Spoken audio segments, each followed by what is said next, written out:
Hey everybody, welcome to my channel. I hope you're doing really well today. Today I have a mixed media project on my favorite paper, Strathmore Tone Tanned paper. It really does work well with a lot of media. Of course, not media that is super wet, but oils, pastels here. I'm going to use regular soft pastels and colored pencils, and it holds it all great. They work really well together. And yeah, so I'm drawing a bunny. Lots of inspiration where I live. We have a great quantity of bunnies. Of course, is there ever a time when you see one bunny, there aren't 40 more? But yeah, so they're cute though. When I take my walks outside, they're always bouncing around.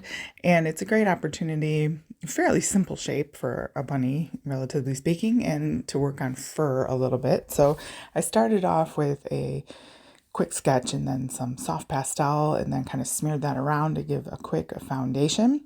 Normally I would do that with like watercolor or something, but since I'm using this paper, I use the soft pastel to lay down a lot of color instead of layering all of my oil pastels, because there eventually comes a point where it's harder and harder to layer the oil pastels. So I wanted to get at least a layer out of the way there.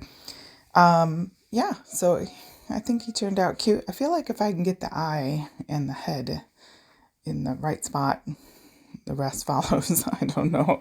If you guys find drawing animals a challenge, let me know in the comments below, but they are cute and fun to draw. And anyway, going in with just layers and layers, trying to create that fur look, and then with the white and kind of smudging some of it and leaving some of it unsmudged. Again, just to lend itself to that fur.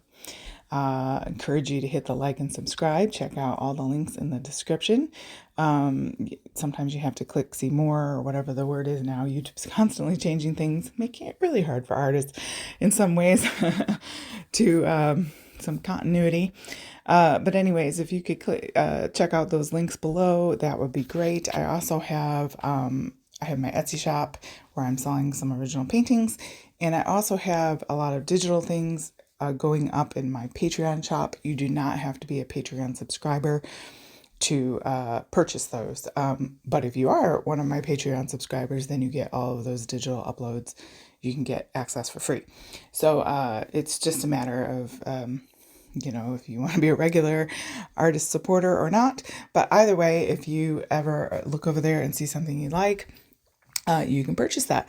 But thank you so much for joining me. I hope you like the little bunny. I hope you will try it out, get out those supplies, and have a go at whatever inspires